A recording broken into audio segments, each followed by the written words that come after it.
every single decision your ancestors made was necessary for you to exist. Going back thousands and tens of thousands of years, every single thought, emotion, action, and decision that was made by your ancestors as they were struggling to exist, struggling to survive, struggling to reproduce. Daily life was a war. It wasn't easy. They didn't have air conditioning. They didn't have medicine. They didn't have the internet. They didn't have science. They didn't have knowledge.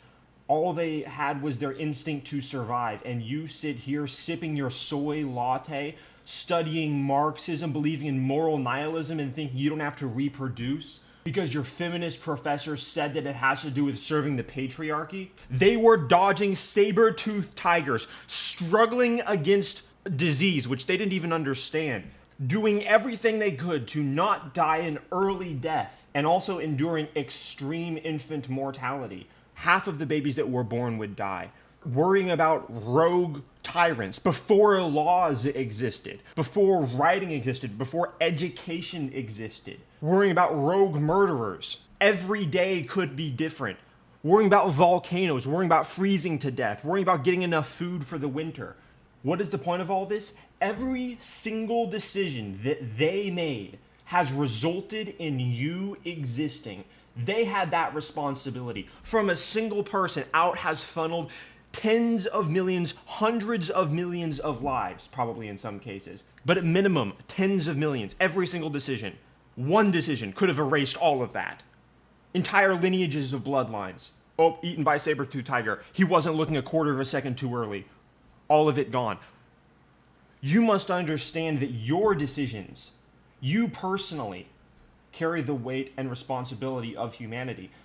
You as an individual are responsible for the world as a locus of potential to bring about a positive change, a positive future. That doesn't mean thoughtlessly being an activist and protesting capitalism and low resolution ideas that you don't understand. You must build yourself. These people, these juvenile amateurs that think that they're doing good for the world as they go to college and study gender studies and learn how to picket against capitalism, make signs and protest, walk around protesting the climate. How about you build a company? How about you make a difference? How about you build your mind to a point where you can understand the threats that actually face humanity, not these dogged, low-resolution ideological axioms put forward by people with double-digit IQs because they're resentful of people outperforming them like Elon Musk. Jacques Derrida, Foucault, Marx, they were resentful freaks. You should honor your ancestors, not deranged lunatics writing books against civilization. You people are cowardly. You're weak. Do you think your great-great-great-great-grandfather would be proud of you? Mozart's ancestors were proud of him. Einstein's ancestors were proud of him. Newton's ancestors were proud of him. Socrates' ancestors were proud of them.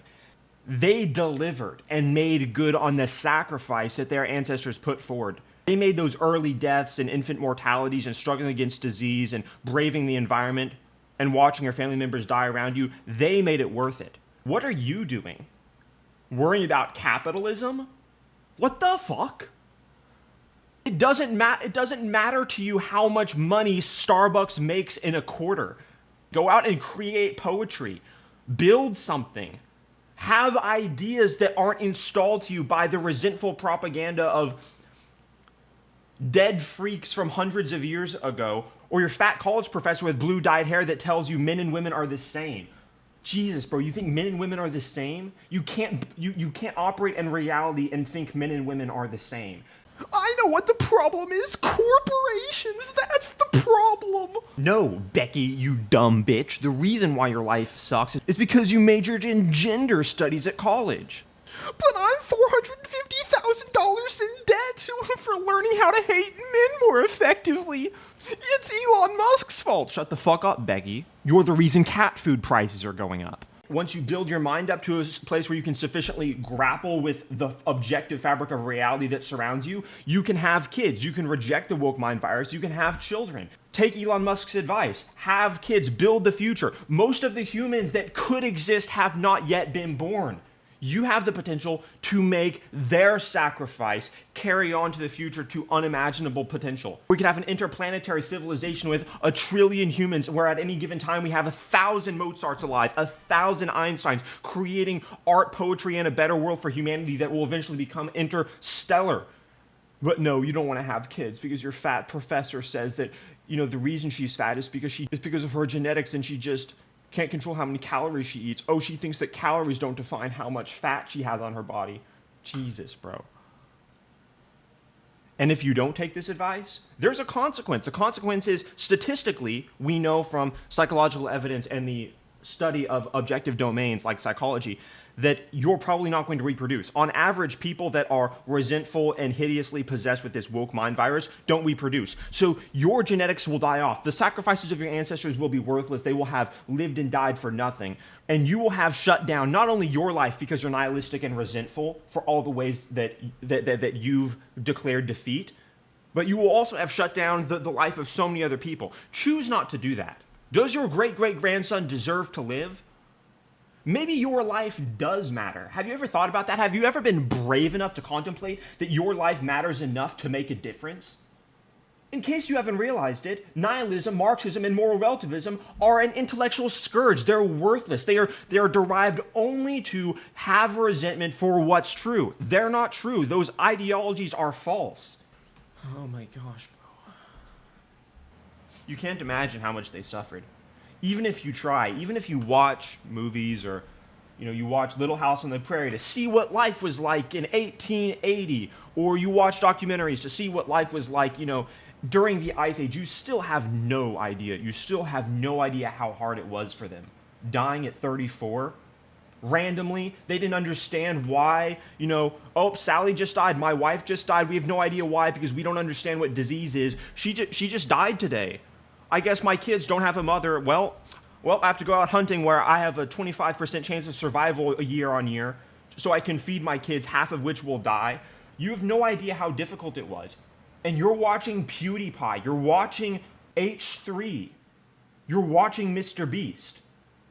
Sometimes I feel ashamed because I know I could be doing more, and I am trying constantly to improve myself in all domains, especially intellectually, so that I can, try to rescue people from what I recognize as the greatest threat to civilization in the future of humanity. Being this woke mind virus, being moral nihilism, being moral relativism, being the scourge of anti-intellectualism and hatred for objectivity.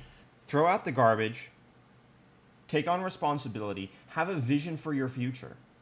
Having a vision for your future isn't some sort of luxury or gift.